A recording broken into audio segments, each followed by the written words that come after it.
Riodarako diagnostika. Nagrinėjam. Mūsų kūne pastoviai vyksta du procesai. Vienas yra sveikimo, tai yra sanogenezė, taip vadinamas, o kitas yra susirgymo, patogenezė. Kadangi iš išorės pastoviai ateina infekcijos ir virusai, kurie nori, kad mes susirgtume. Tas pats yra su tam tikrais vidiniais procesais, kurie irgi mus nuo tam tikros gyvenimo būsenos stumia į patogenezę. Dažniausiai žmogus būna taip vadinamoji trečioji būsenoje, tai jisai nėra visai sveikas ir nėra visai ligotas. Ir kaip nustatyti, kur mes esam, ką daryti su ta mūsų sveikata. Priklausomai nuo to, ar kreiptis pas gydytoją, ar reikia ieškoti sveikatinimo specialistą.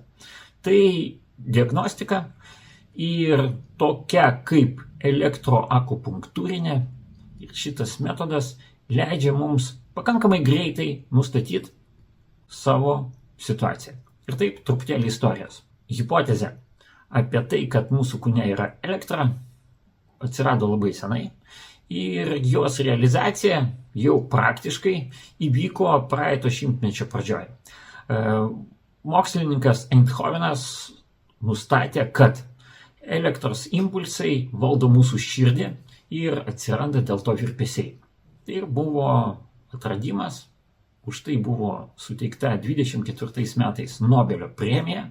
Ir taip mes dabar to puikiai naudojamės, puikiai visi žinom, kad elektrokardiograma rodo, kas darosi su mūsų širdies kraujagyslių sistema, kokioj būsenai. Kas buvo rytuose? Rytuose ėjo truputėlį kitų kelių, ėjo per energetiką ir nuo senų laikų kinų tradicinė medicina teigia, kad yra energetiniai meridianai, per kuriuos, kaip per tokius vamzdelius, teka energija.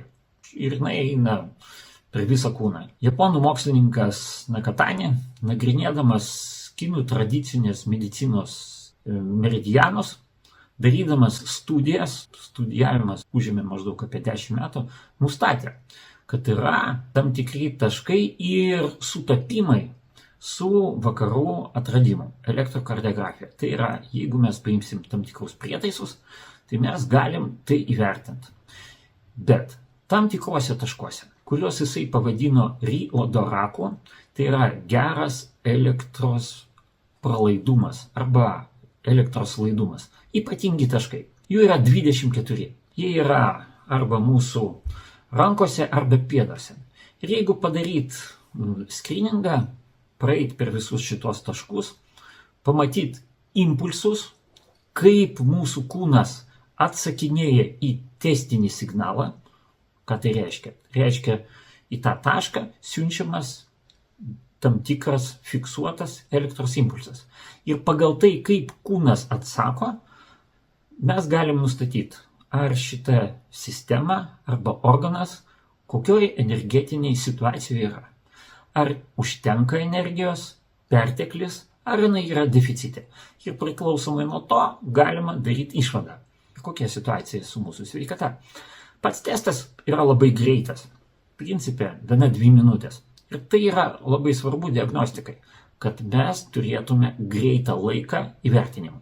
Riodarako metodas tą leidžia padaryti. Mes galim nustatyti ne tik tai situaciją su organais, bet ir tam tikrus rodiklius. Kokioje situacijoje yra medžiagų apykaita, imuninė sistema, nervų psichikos įtampos mazgas, kas darosi su kaulais sąnariais. Tai visas kompleksas parodo, jeigu viskas yra gerai, tai žmogus subalansuotas, galim greitai įvertinti sveikatą. Riodarako elektroakupunktūros diagnostika. Riodarako LT užeikit ir sužinosit daugiau.